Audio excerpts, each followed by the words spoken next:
Hello friends, welcome to my YouTube channel UP 78 classes. आशा करते हैं आपने प्रीवियस वीडियो देखी होगी जिसमें हमने भूमंडलीय विश्व का बनने में हमने तकनीकी का योगदान हेडिंग को कंप्लीट कराया था। अब उसके आगे की हेडिंगों को हम कंप्लीट कराने के लिए इस सेशन में बात करेंगे, ठीक है, उसके आगे के हेडिंगों पर। तो इससे पहले अगर आपने प्रीवियस वीडियो नहीं देखी, क्योंकि हमारा क्या है, कहानी के फॉर्मेट में दिया होता है इतिहास हमारा, अगर समझ लिया आपने तो वो आपके लिए, अगर हमने क्या बताया था, इतिहास जिस दिन आपको पढ़ाया जाए अगर आपने उस दिन पढ़ दिया तो वो आपको अच्छे से याद रहेगा। अगर आपने छोड़ दिया तो आप भी उसका इतिहास का एक हिस्सा बन जाओगे, ठीक है। तो इससे बढ़िया क्या करना है, हमें जो वीडियो जिस दिन अपलोड हो रही है वो हमें उसी दिन देखनी है और उसको पूरा याद कर लेना है शाम तक। ऐसी कोशिश करनी कि हमको वो चीज़ याद होनी चाहिए, ठीक है, वो चीज़ याद होनी चाहिए।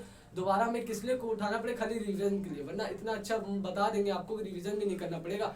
वीडियो देखिए, जो नोट्स बनते जाते हैं आप उसको एक बार रिवाइज कर दीजिए। आपका पूरा जो आज के दिन का टारगेट था वो पूरा कंप्लीट हो गया अच्छे से, क्योंकि वो चीज़ें आपको समझ में आ गई, ठीक है। समझाने के लिए वीडियो बनाते हैं, अगर नोट्स देना होता तो हम टेलीग्राम में आपको प्रोवाइड करा देते। समझाने के लिए हम आपको बनाते हैं, और हर एक वीडियो में, ठीक है, हर एक वीडियो में दो दो तीन तीन हेडिंग हम कंप्लीट कराने की कोशिश करते हैं और उसको अच्छे से समझाने की, ठीक है। हमें कंप्लीट कराना हमारा मकसद नहीं है, हमारा मकसद है कि आपके दिमाग तक वो हेडिंगों को कैसे पहुंचाया जाए, अच्छे से अच्छे तरीके से पहुंचाया जाए, जैसे कि आप उसको भूल ना सको, ठीक है, कि आप उसको भूल ना सको। हमने बताया आपको विदेशियों में भारतीय उद्यमी, लेकिन इससे पहले जो हमारी अब हेडिंग है ये है, ठीक है। लेकिन इससे पहले की हेडिंगों में हमने क्या बताया था, पहले की हेडिंगों में हमने बात करी थी किसकी, कि जो व्यापार करा जा रहा था, ठीक है, व्यापार करा जा रहा था, जो मांस का व्यापार कैसे करा जाता था, हमने प्रीवियस वीडियो में उस पर बात करी है और भी कई हेडिंगों पर बात करी। तो अगर आपने नहीं देखा तो इसलिए जाके पहले उसको देखिए फिर उसको देखिए। तो हमारा क्या है, आज अध्याय 3 है, भूमंडलीय विश्व का बनना। हम हेडिंग लिख देते ताकि आप मतलब चैप्टर का नाम लिख देते और क्लास 10th है, ठीक है। ठीक है, आपको समझ में आ रहा होगा। अगर आपने प्रीवियस वीडियो देखी होगी तो आप अंदाजा लगा सकते हैं कि हम समझा पाते कि नहीं, ठीक है। हम अपना पूरा 100% देते हैं। अगर आपने 100% दे के पढ़ा है तो आपको भी समझ में आएगी वो चीज़। अगर आप सोच रहे हो कि टीवी के सामने बैठे और वीडियो चालू करके देख रहे हैं कि हाँ हमें अब समझ आ जाए, तो वो बिल्कुल नहीं आएगा, ठीक है, बिल्कुल भी नहीं समझ में आएगा। कहीं शांत अकेले में जाके बैठिए और फिर कॉपी और जो पढ़ाया जा रहा है उसको देखते जाइए और वो जो बता रहे हैं उसमें जो हेडिंग है उसको लिखते जाइए। आपको याद है, आपको सब समझ आने लगेगा। और जैसे ही वीडियो खत्म हो उस नोट्स को रिवाइज कर दीजिए, खूब तेजी से, आपको हमेशा के याद हो जाएगा। आज की जो हेडिंग है हमारी, क्या है, तो आज की हेडिंग है रिडेंडर पेस्ट या मवेशी प्लेग, ठीक है। ये क्या है, प्लेग, आप इससे समझ सकते हैं कि ये एक महामारी है, ये बीमारी है, ये महामारी है एक तरफ की, ठीक है। तो ये किस जगह हुई थी, कहाँ पे, अफ्रीका में हुई थी, ठीक है। और ये किसके द्वारा हुई थी, यूरोप वासियों के द्वारा हुई थी। ये बात हमने आपको बता दी ताकि जब हम चैप्टर पढ़ाए तो आपको कंफ्यूज ना हो कि हाँ यहाँ किस देश में हमने प्लेग फैला दिया और किसने उसको लाया था, ठीक है। बता दिया अफ्रीका में हुआ था, और किन्होंने लाया था, यूरोप वासियों ने लाया था। और बता चुके प्रीवियस वीडियो में वो कैसे लाते थे, वो खुद संक्रमित होकर आते थे और वहां पर फैला देते थे, ठीक है, वहां पर फैला देते थे। इससे ही वो लोग उपनिवेश स्थापित कर लेते हैं। तो बात करते हैं रिडेंडर पेस्ट या मवेशी प्लेग, ठीक है। रिडेंडर पेस्ट या मवेशी प्लेग, आप इससे समझ जाओगे, हमें लग रहा है आप इससे याद रखोगे, ठीक है। प्लेग नाम की बीमारी का आपने सुना होगा, लेकिन रिडेंडर पेस्ट ये आपको लिखना पड़ेगा जो आपके इतिहास की बुक में दिया हुआ है। प्लेग तो आपको याद करने के लिए, ठीक है, प्लेग बीमारी आपको हमेशा याद रहेगी क्योंकि ये आ चुकी है, ठीक है, 100 साल पहले आ चुकी है। तो लेकिन अब क्या हमारा है कि देखिए रिडेंडर पेस्ट, ये भी हमको इसका नाम ये भी याद रखना पड़ेगा, क्योंकि जब हम एग्जाम में लिखेंगे अगर आ गया तो हमें ये लिखना पड़ेगा, रिडेंडर पेस्ट या मवेशी प्लेग, ठीक है, या मवेशी प्लेग, ये दोनों नाम हमें लिखने होंगे। तब हम अपने जो टॉपिक है उसकी शुरुआत करेंगे। ये हेडिंग आपको लिखनी होगी।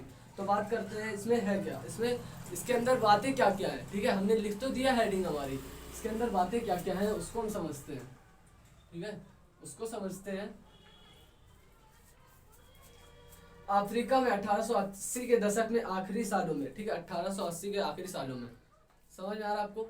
समझ में आ रहा होगा, लेकिन क्या है, हमें पहले सुनते जाना है ढंग से कि हम क्या क्या रहे हैं। हमारा कंप्लीट टॉपिक कंप्लीट होगा, आपको सब समझ में आ जाएगा, बस उसको सुनते रहना। क्या, अफ्रीका में 1880 के दशक में आखिरी सालों में रिंडरपेस्ट नामक बीमारी बहुत तेजी से फैल गया, जिसकी वजह से 90% जानवरों की मृत्यु हो गई। ठीक है, समझ में आया आपको? 90% जानवरों की मृत्यु हो गई। अब सोचिए कैसे, क्योंकि जो अफ्रीका के लोग, तो वो लोग आत्मनिर्भर थे। वो क्या करते थे कि पशुओं को चराते थे और उनका जो दूध मिलता था वो उसको पीते थे, और जो क्या बोलते खेती करते थे, उससे जो अन्न मिलता था उससे अपना जीवन यापन करते थे। लेकिन उन्होंने क्या करा, बीमारी से देखिए वहां पे क्या हुआ। अफ्रीका में 1880 के दशक में आखिरी सालों में अफ्रीका में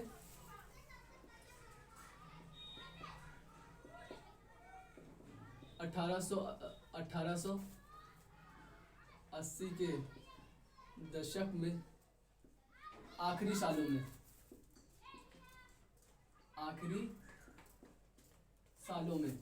वहां पे कौन सी बीमारी आई? यही बीमारी आई जिसकी हम बात कर रहे हैं। ठीक है, जिसकी हम बात कर रहे हैं, किसकी? रिंडरपेस्ट या मवेशी प्लेग, ये आपको नाम लिखना पड़ेगा। तो आखिरी सालों में कौन सी बीमारी आई?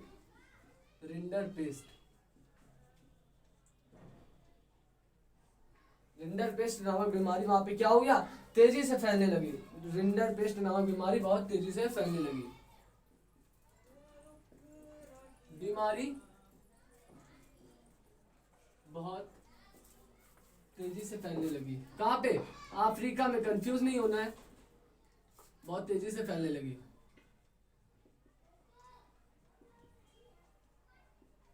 ठीक है, अब इसमें हम लोग क्या लिखेंगे, ये हम पॉइंट्स में इसलिए लिखवाते हैं ना, ताकि जब आप पढ़ो तो हमें खाली पॉइंट्स याद हो, और हम उसमें जब हमारा क्वेश्चन आएगा, अगर इसी में से मान लीजिए इस पर अगर टिप्पणी करने के लिए आ गया कि प्लेग बीमारी पर कुछ लिखिए, ठीक है, तो आप इसको लिख पाओ, क्योंकि हमें इसमें पॉइंट्स याद है। अब बताइए, ये पॉइंट्स हैं हमारे जो एग्जाम में पढ़ना पसंद करते हैं। क्या अब किसी को पता रहेगा कि क्या हाँ बीमारी आई थी, वो भी जो लपेटने वाला होगा, तो वो क्या लपेटेगा, वो कहेगा कि हाँ यूरोप में बीमारी आ गई थी, वो यूरोप में ले आएगा, यूरोप में बीमारी आई थी, और पता नहीं कौन सा दशक लगा देगा उसमें। ठीक है, अगर याद नहीं हो तो कोई सा भी लगा देगा। लेकिन क्या है, यहाँ पॉइंट्स लिखवाया जा रहा। अफ्रीका में 1880 के दशक में आखिरी सालों में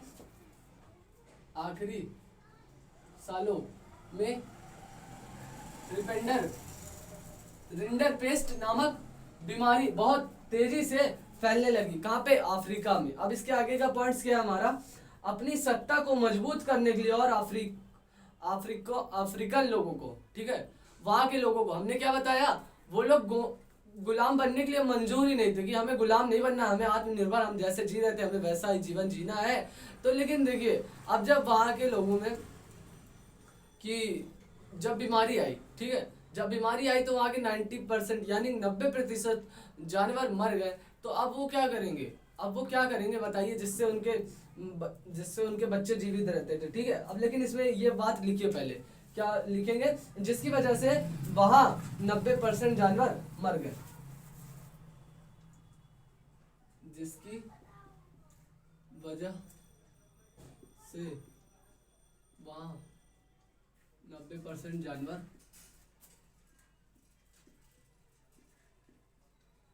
मर गए। ठीक है, 90% जानवर वहां मर गए। कहां पर? अफ्रीका में।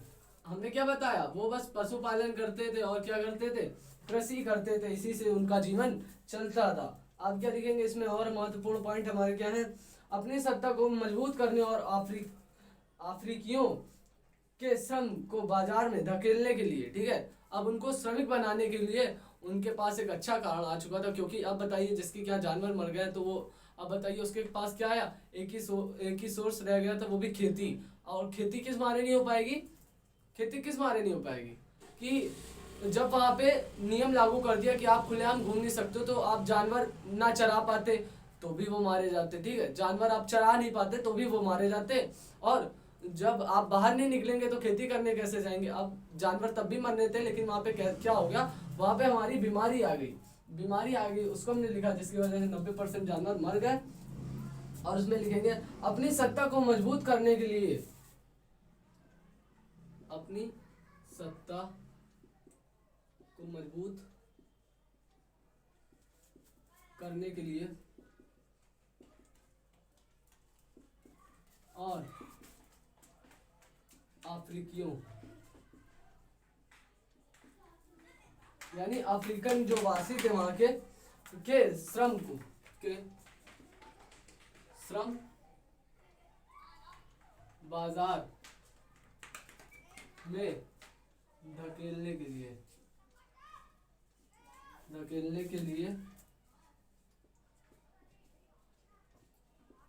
ठीक है। धकेलने के लिए क्या करा उन्होंने, श्रम बाजार में धकेलने के लिए वहां के बागान मालिक, ठीक है, वहां के बागान मालिक, ये लिख लीजिए, वहां के बागान मालिक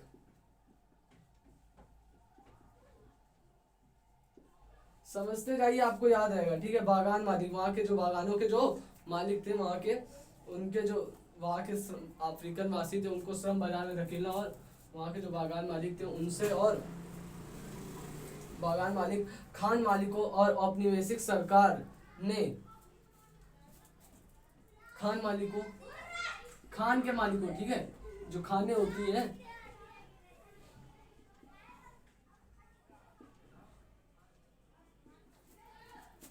औपनिवेशिक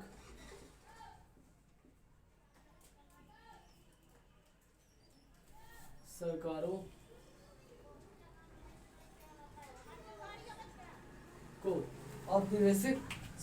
को ठीक है, औपनिवेशिक सरकारों को क्या करा उन्होंने, जो वहाँ की औपनिवेशिक सरकार थी उन्होंने जो वहाँ के जो बचे जानवर थे, औपनिवेशिक सरकार ने बचे जानवर, अब आपको ये बताने की जरूरत तो है नहीं कि जब उसने परसेंटेज में बता दिया कि वहाँ कितने परसेंट जानवर मरे, 90%, बचे कितने 10%, ठीक है। अगर हम किसी चीज का आंकड़ा लगाने के लिए कहते हैं आपको, तो उसको 100% में ही आप लगाते हो, तो अब उसको उसमें उन्होंने प्रतिशत नहीं बताया कि 90% वहाँ के जानवर मर गए, तो अब जितने बचे तो वो 10% ही बचे हैं, उन्हीं की बात करी जा रही है। बचे पशु भी अपने कब्जे में ले लिए, बचे हुए जानवर भी अपने कब्जे में ले लिए। किसने ले लिए, नाम लिख दिया,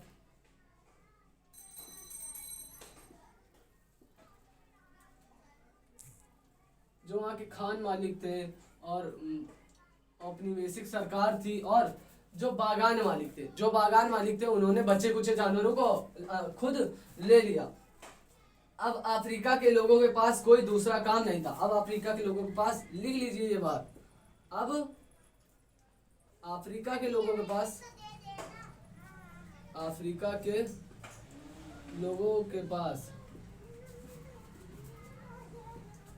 कोई काम नहीं था।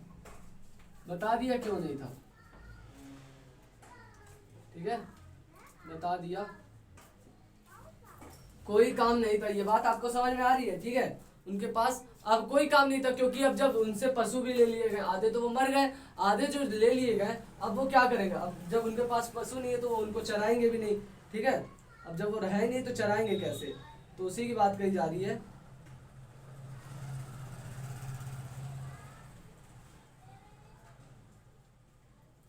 ठीक है, लिख लीजिए। अब अफ्रीका के लोगों में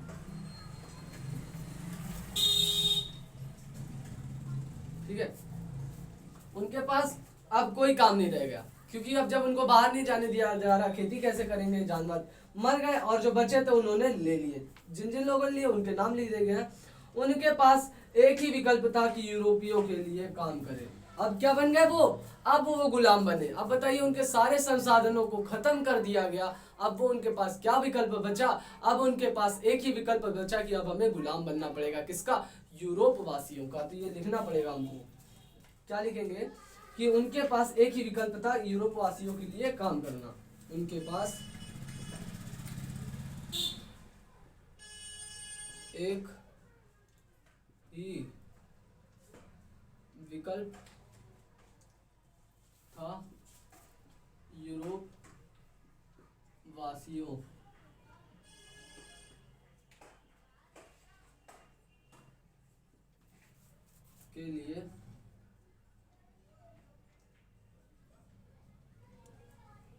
करना, ठीक है। यूरोप वासियों के लिए काम करना, अब उनके पास यही एक विकल्प था। अब लेकिन वो क्या करेंगे, ठीक है। अब हमारी ये बात यहीं पे खत्म हो गई, ठीक है। इतने ही हमारे पॉइंट्स है इसके अंदर, इतने ही हमारे पॉइंट्स है, लेकिन ये बहुत छोटी सी जो हेडिंग है हमारी, बहुत सारी चीज़ें वो कह जाती है अपने में ही। क्या हुआ वहाँ पे अफ्रीका में 1880 के दशक में, वहाँ पर आखिरी सालों में वहाँ कौन सी बीमारी आई, रिंडरपेस्ट बीमारी तेजी से फैलने लगी, जिससे वहाँ के जो जानवर थे 90% जानवर वहाँ पे मर गए। अब अपनी सत्ता को मजबूत करने के लिए कौन, यूरोपवासियों ने अफ्रीका को श्रम बाजार में धकेलने के लिए वहाँ पे जो बागान मालिक थे, खान मालिक थे, यानी कि कोयले की खान जो वहाँ पे खान मालिक थे, और औपनिवेशिक सरकार ने बचे जो 10% जानवर बचे तो उनको भी ले लिया, उन पर भी कब्जा कर लिया। अब जो अफ्रीका के लोग थे उनके पास कोई भी काम नहीं था, और उनके पास एक विकल्प था कि अब हमें क्या बनना पड़ेगा, गुलाम बनना पड़ेगा। किसका, यूरोपवासियों का, ठीक है। अगर आपने ये लिख लिया तो इसके बात करते हैं इसके आगे की हेडिंगों पे, इसको लिख लीजिए, स्क्रीनशॉट ले लीजिए। बात करते हैं उसके आगे की हेडिंग की, जो हमारा दिया हुआ है, भारत में अनुबंधित गिरमिटियों श्रमिकों का जाना। भारत में अनुबंधित, लिख लीजिए इसको पहले, भारत से अनुबंधित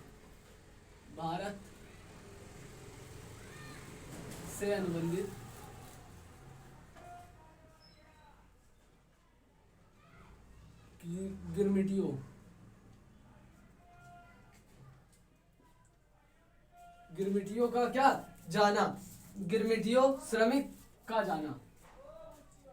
अब ये गिरमिटियों श्रमिक क्या होता है, इसको हम क्लियर करते हैं अभी। श्रमिक का जाना,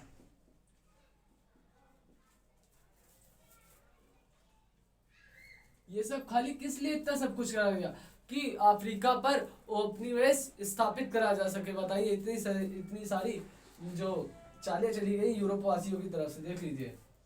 अब इसमें क्या आ गया, भारत से अनुबंधित गिरमिटियों श्रमिक का जाना, ठीक है, गिरमिटियों श्रमिक का जाना। अब इसमें बात करते हैं कि हमारा इसमें क्या है, कि अब अभी हम समझते हैं इसको, जो गिरमिटियों श्रमिक होता क्या है, ठीक है। गिरमिटियों श्रमिक, आपके मन में सवाल आ रहा होगा, लेकिन इसको हम पहले ही क्लियर करेंगे, यही हमारा है। क्योंकि भारत तो आपको समझ में आ रहा, अनुबंधित नहीं समझ में आ रहा, अनुबंधित गिरमिटियों का श्रमिक का जाना, इसको ही तो हम क्लियर कराने के लिए आए हैं, इन्हीं सबको बातों को तो हम क्लियर कराने के लिए आए हैं।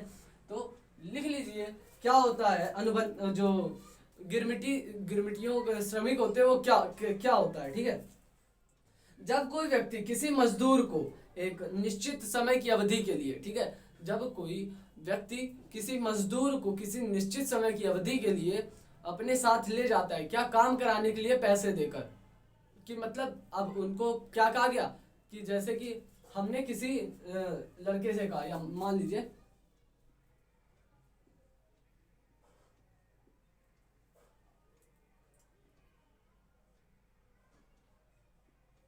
ठीक है।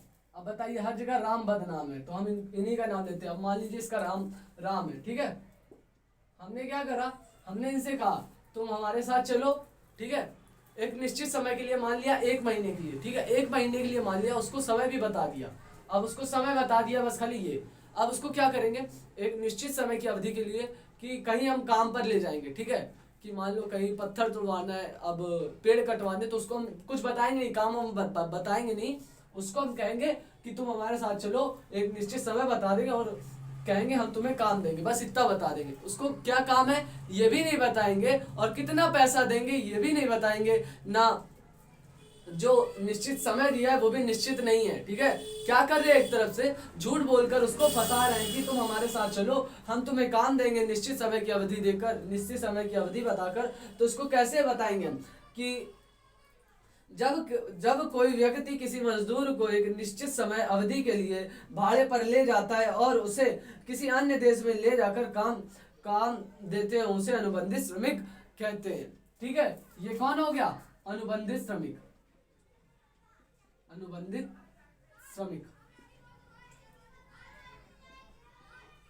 हमने क्या बताया अभी, यही सारी बातें इसके अंदर हमें कवर करनी है, लेकिन हम आपको पहले ही आपको समझा दे रहे हैं, ठीक है, कि जैसे हमने इससे कहा कि तुम हमारे साथ चलो, हम तुम्हें कि दूसरे देश में रोजगार देंगे। कहाँ पे? दूसरे देश में। अब बताइए, अफ्रीकन लोगों पे कब्जा कर लिया तो अब रोजगार भी तो उन्हीं को देंगे, लेकिन किस लिए देंगे? अपने फायदे के लिए, ठीक है, अपने फायदे के लिए, क्योंकि हमने उनको गुलाम बनाया था। तो हम इससे कहेंगे तुम चलो चलो हमारे साथ। एक निश्चित समय तो बताएंगे, लेकिन उस निश्चित समय पे हम अटल नहीं रहेंगे, कि जैसे हमने बताया 1 महीने के लिए तुम चलो हमारे साथ, हम तुम्हें रोजगार देंगे और तुम्हें पैसा भी देंगे, ठीक है।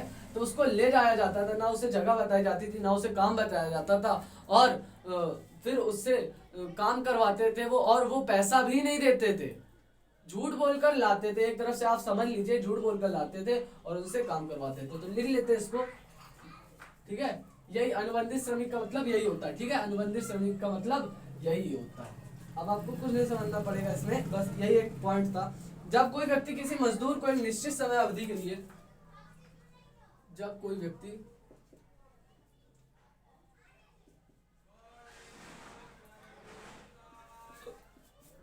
मजदूर को निश्चित समय की अवधि, निश्चित समय की अवधि के लिए, ठीक है, निश्चित समय की अवधि के लिए भाड़े पर ले जाता है, ठीक है।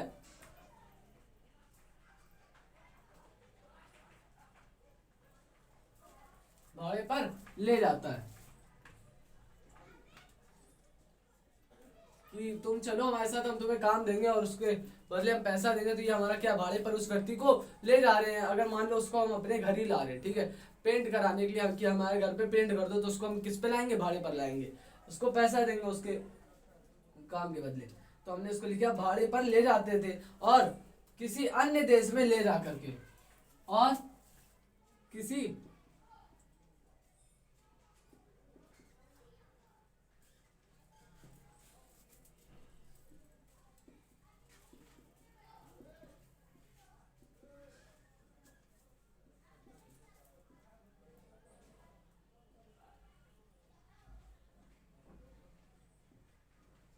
आपको देख लेते हैं, स्क्रीन दिखाई दे रही कि नहीं, ठीक है, स्क्रीन दिखाई दे रही कि नहीं, स्क्रीन दिखाई दे रही है, ठीक है, स्क्रीन दिखाई दे रही है, यहाँ बस साइन कर रहा है। तो लेकिन हम उसको बता देते हैं, क्या लिखा? जब कोई व्यक्ति किसी मजदूर को निश्चित समय की अवधि के लिए भाड़े पर ले जाता है और किसी अन्य देश में ले जाकर, और किसी अन्य देश में ले जा करके काम देते हैं,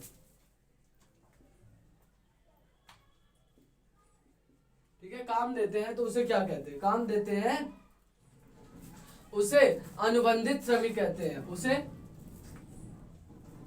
अनुबंधित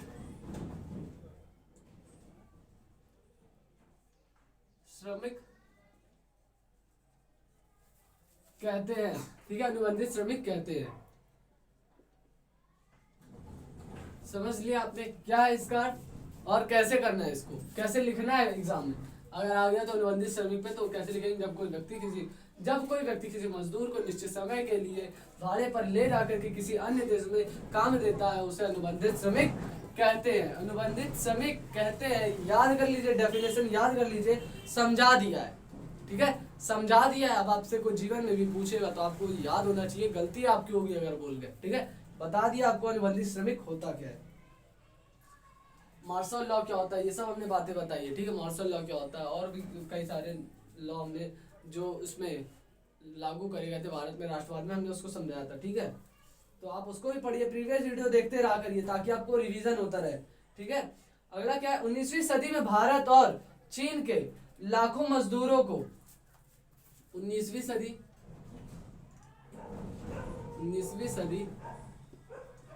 में भारत और चीन के लाखों मजदूरों को, वहां के लाखों, जो भारत और चीन के लाखों मजदूर, अब क्या कहा जा रहा है? 19वीं सदी में भारत और चीन के लाखों मजदूरों को, ठीक है, भारत और चीन के लाखों मजदूरों, क्या कहा जा रहा है? एक बार फिर देख लेते हैं। 19वीं सदी में भारत और चीन के लाखों मजदूरों को बागानों, खदानों और सड़क व रेल में, बागानों, खदानों और रेल में, ठीक है, रेल में। अब रेल की मान लो, अब रेलवे की नौकरी नहीं देते थे, वो क्या करते थे, जैसे कि पटरी बिछाना तो वहाँ पे कहीं साफ सफाई करना, तो इन सब का बागान में और खादानों में, ठीक है, खान में काम करना, किसकी हीरे के, जैसे मान लीजिए हीरे नहीं, कोयले कोयले की खानों में काम करना। तो ये आपको समझ में आ गया। 19वीं सदी में भारत और चीन के लाखों मजदूरों को बागानी खादानों और रेल में, ठीक है, और रेल में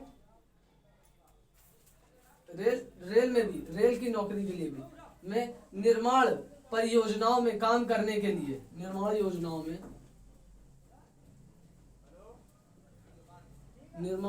परियोजनाओं, क्या लिखेंगे, निर्माण परियोजनाओं में काम करने के लिए, परियोजनाओं में काम करने के लिए,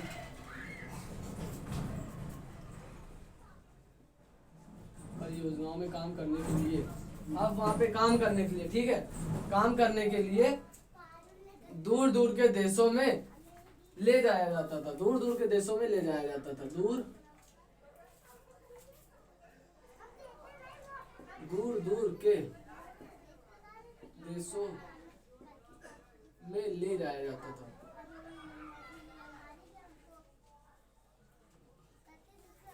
ले जाया जाता था, ठीक है, ये बात समझ में आ गई आपको, ले जाया जाता था दूर के देशों में। अब भारत के ज्यादातर अनुबंधित श्रमिक, ठीक है, भारत के ज्यादातर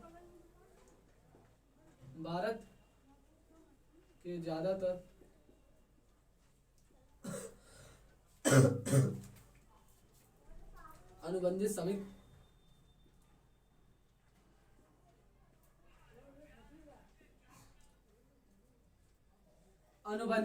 अनुबंधित श्रमिक हमने क्या बताया, अनुबंधित श्रमिक की डेफिनेशन बता दी। अनुबंधित श्रमिक होता क्या है, डेफिनेशन से आपको क्लियर हो गया होगा।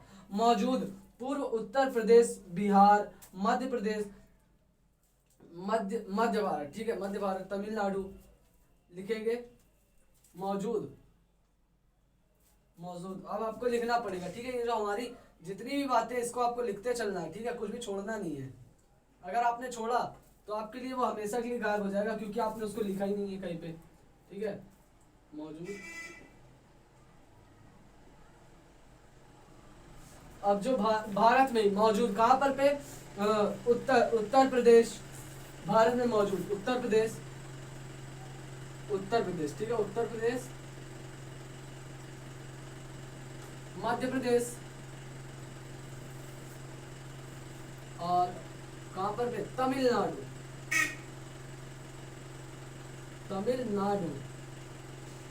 तमिलनाडु में भी ले जाया जाता था। और में सूखे इलाकों से जाते थे, में सूखे इलाकों से जाते थे, सूखे इलाकों से जाते थे, इलाकों से जाते थे। अब ये यहाँ क्यों लिखा, सूखे इलाकों से जाते थे, ठीक है, ले जाया जाता था, ये भी लिख सकते थे। सूखे इलाके क्यों लिखा, सूखा इलाका इसलिए लिखा क्योंकि आप देखिए, जो वहाँ पे समुद्र यात्रा से नहीं ले जाया जाता था उनको, किससे ले जाया था, रेल मार्ग द्वारा ले जाया जाता था, और उनसे मजदूरी करवाई जाती थी, इसीलिए यहाँ पे लिखा है सूखे इलाकों से ले जाते थे। आप प्रवासी को फुसलाने के लिए झूठी जानकारी देते थे। अब जो वहाँ के जो मजदूर थे, उनको फुसलाने के लिए हमने बातें आपको बता दी, अब वही बातें हमें क्या करना है, लिखनी है, अब वही बातें हमें इसमें लिखनी है। आप प्रवासी को फुसलाने के लिए झूठी जानकारी दी जाती थी, ये लिख लीजिए, लिखिए, आप प्रवासी को फुसलाने के लिए झूठी जानकारी दी जाती थी, झूठी जानकारी दी जाती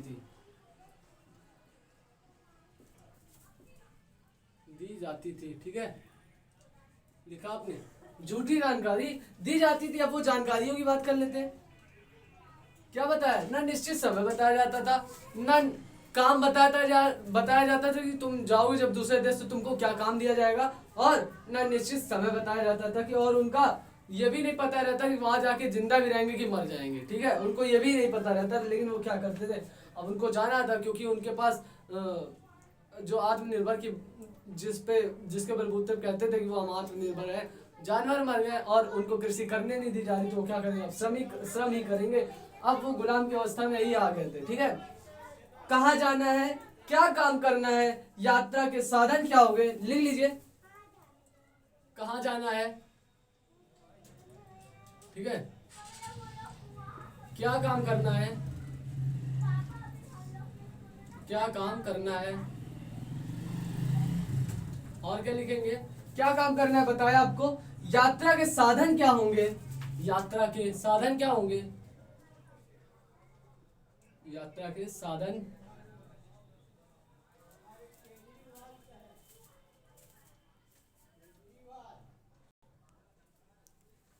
ठीक है। देखिए लाइट चली गई थी आपको, लेकिन बताया जा रहा है, ठीक है। उसके आगे देखिए कंटिन्यू, कहाँ जाना चाहिए, कहाँ जाना है, क्या काम करना है, यात्रा के साधन क्या हुई, उनको ये भी नहीं पता था किस साधन से उनको दूसरे देश ले जाया जाएगा, और काम व जीवन के हालत, काम व जीवन की हालत क्या होगी, काम व जीवन की क्या हालत होगी, हालत होगी, ये उनको ये भी नहीं पता था। उन्हें क्या बताया कि वहां जाके वो जिंदा भी रहेंगे कि मर जाएंगे, उनको ये भी नहीं पता था, लेकिन उनको क्या करना था, अगर उनको जिंदा रहना तो उन्हें भोजन की आवश्यकता पड़ेगी, लेकिन भोजन लाने के लिए उनको पैसे चाहिए, पैसे चाहिए, तो इसीलिए वो मजदूर बन के वो जा रहे थे, ठीक है। ये पूरा जो प्रक्रिया थी वही है इसमें। अभी इसमें एक दो पॉइंट्स और हमारे हैं, ठीक है, अभी उसको हम कंप्लीट कराते हैं, लेकिन उससे पहले आप इसको लिख लीजिए, इसको लिख लीजिए, ठीक है, तो फिर इसके आगे लिखवाते हैं, ठीक है। इसको स्क्रीनशॉट ले लीजिए जल्दी से। जो हमारे शेष महत्वपूर्ण बिंदु है उन पर बात कर लेते हैं, जो इसी इसी हेडिंग में हमारे, और इस बारे में उन्हें सही जानकारी नहीं दी जाती थी, जिसके कारण लोग इसे नई दास प्रथा भी कहने लगे, नई दास प्रथा भी कहने लगे। क्यों, उनको कुछ नहीं बताया जाता, कहाँ जाना है, क्या काम करना है, पैसे पैसे कितने मिलेंगे, और जिंदा रहेंगे भी या नहीं, काम मिलेगा या नहीं, ले तो जा रहे हैं आप दूसरे देश, ठीक है, अब वो दूसरे देश मान लो ले जा रहे हो उसको, तो अब उसके पास पैसा नहीं है, वो वापस आ जाएगा, तो क्या कह रहे ना, उनको काम व जीवन का भी पता नहीं था। तो इसमें लिखते हैं इस बारे में उन्हें सही जानकारी नहीं दी जाती थी। जितने पॉइंट हमने लिखवाए थे उसी की बात करी जा रही है, इस बारे में, सॉरी,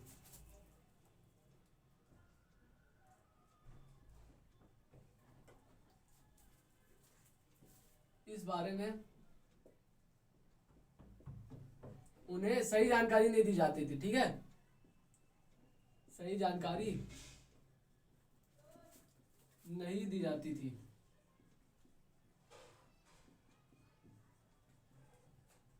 समझ गए, लिख लीजिए इसको ताकि आपको याद रहे, कि न इसलिए इसे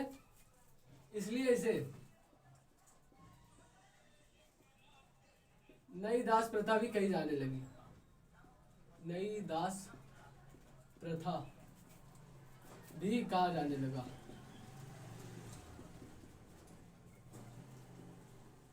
ठीक है, नई दास प्रथा भी कहा जाने लगा। अब क्या लिखेंगे इसमें, 1921 में इसे खत्म कर दिया गया। अब बताइए इसको खत्म कब करा गया, अनुबंधित गिरमिटियों श्रमिक का जाना, इसको बंद कब करा गया, इसका लास्ट पॉइंट है हमारा क्या, 1921 में इसे खत्म कर दिया गया, 1921 में इसे खत्म कर दिया गया।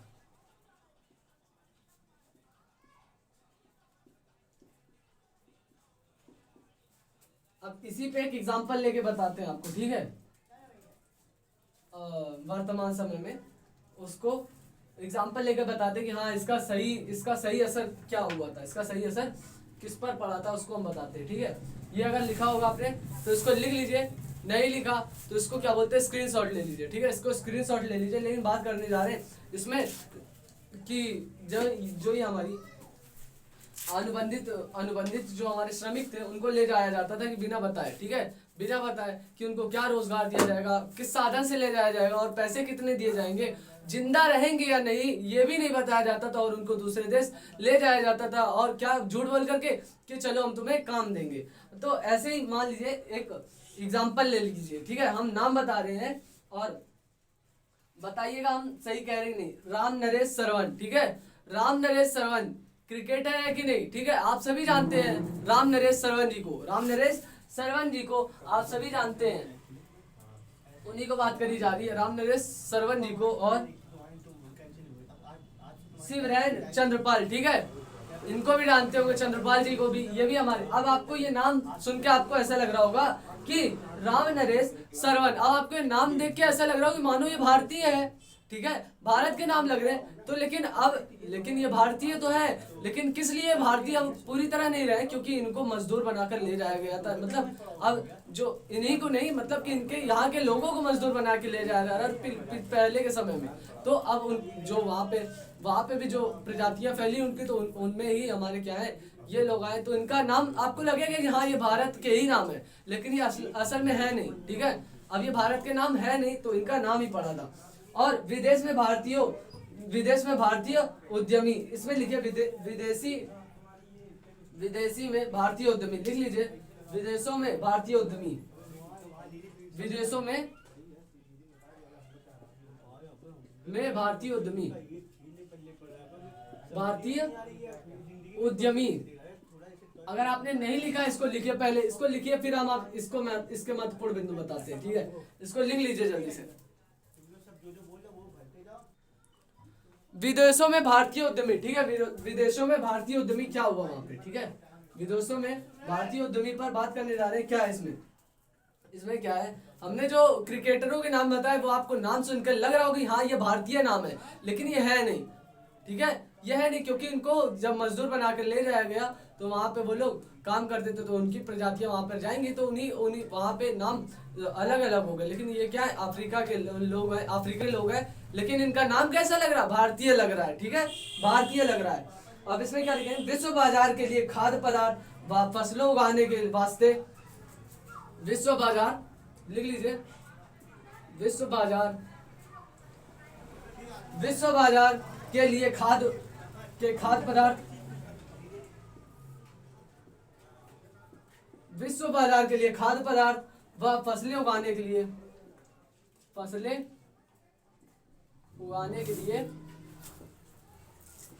खाद्य पदार्थ का भी निर्माण कराया गया और फसलें उगाने के लिए, और वहां पर फसलें उगाने के लिए क्या कराने लगा, उगाने के वास्ते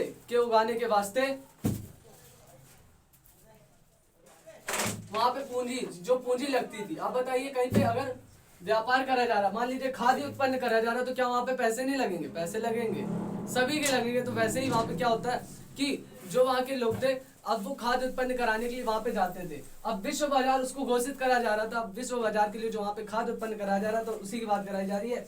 आवश्यकता की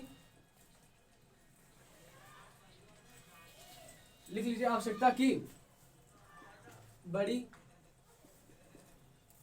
बागान हमने क्या बताया था, बागान के बारे में हमने क्या बताया था, बागान वो होता है जहाँ पे किसी भी मजदूर को आने तो अपनी स्वेच्छा से दिया जाता है, लेकिन वहाँ पे काम कराया जाता है और उनको जाने नहीं दिया जाता है, ठीक है, वहाँ पे काम कराते हैं और जो वो उत्पन्न करते हैं वो बेचते वहीं के लोग हैं, लेकिन उसको वहाँ से बाहर नहीं जाने दिया जाता। वो एक एरिया होता है, यानी क्षेत्र होता है, उतने ही दूर में वो बागान व्यवस्था चलाई जाती है, उसी को हम लिख रहे हैं यहाँ पे, बड़ी बागान के लिए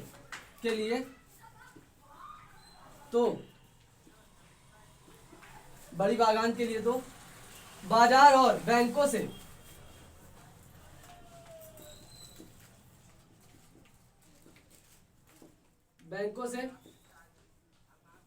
अब बताइए, जब वो खेती कर रहे हैं, ठीक है, खेती कर रहे हैं, अब उनको खाद्य पदार्थ चाहिए और जब दवाइयाँ चाहिए उन फसलों पर डालने के लिए, तो वो क्या करेंगे, गरीब है तो वो क्या करेंगे कि वो लोन लेंगे, ठीक है, वो लोन लेंगे। अब वो बाजार से लेने की बात हो रही है और बैंकों से लोन लेने की बात हो रही है, वो किसी से भी कर्जा लेंगे, अगर वही बैंक में लिया जाएगा तो उसे लोन कहा जाएगा, ठीक है, उसी की बात करी जा रही है। पैसा लिया जा सकता था, लेकिन छोटे किसान क्या करेंगे, पैसा लिया जा सकता था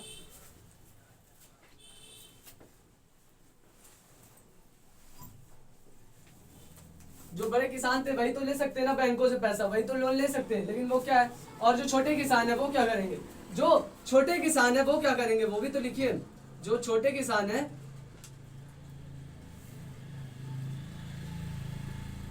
वो क्या करेंगे, ठीक है, वो क्या करेंगे। अब उनकी बात सुनिए, अब उनकी बात सुनिए, ये आप लिखेंगे खुद, ठीक है। शिकारीपुर श्रॉफ ऑफ नट्टू कोटाई के यारो, ठीक है, नट्टू कोटाई यारो। अब ये जो हेडिंग है इसको हम नेक्स्ट वीडियो में कंप्लीट कराएंगे, लेकिन जो हमारी ये जो महत्वपूर्ण बिंदु थे उसको हमने कल कंप्लीट करा दिया कि जो हमारी बात इसमें समझानी थी। यहीं तक हमारी सेशन था आज का। विश्व बाजार में खाद्य पदार्थ के फसलों के लिए पूंजी आवश्यकता को बड़ी बागान के लिए तो बाजारों और बैंकों से कर लोन मिल जाता था, ठीक है। अब मान लीजिए जब जो कोई छोटा किसान है तो वो क्या करेगा, छोटा किसान है वो कहाँ से पैसे लेगा, और उसको भी तो खेती करनी है, तो उसी के लिए व्यवस्था बनाई जा रही थी। तो जो नेक्स्ट वीडियो बनेगी इसके आगे के टॉपिक पे बनेगी, तो उसमें हम आपको समझाएंगे वो किस व्यवस्था पर काम करने जा रहे हैं। तो अगर आपको समझ में आया तो आप कमेंट में जरूर लिखिएगा कि हाँ मैं यहाँ पे समझ नहीं आया, तो वो भी लिखिएगा, ठीक है। आप अपने बताइएगा कि हाँ हमें कोई चीज़ नहीं समझ में आई, तो आप कमेंट बॉक्स में लिखा करिए, हम उसका जवाब देने के लिए तत्पर रहेंगे। और आपको किसी भी चीज़ का नोट चाहिए, किसी भी सब्जेक्ट का, इंटर 10th का किसी भी चीज़ का नोट चाहिए, तो आप उसको कमेंट बॉक्स में लिख दिया करिए, या फिर टेलीग्राम में लिख दिया करिए, आपको नोट्स प्रोवाइड करा दिया जाएगा। मिलते हैं नेक्स्ट वीडियो में, तब तक के लिए जय हिंद, जय भारत।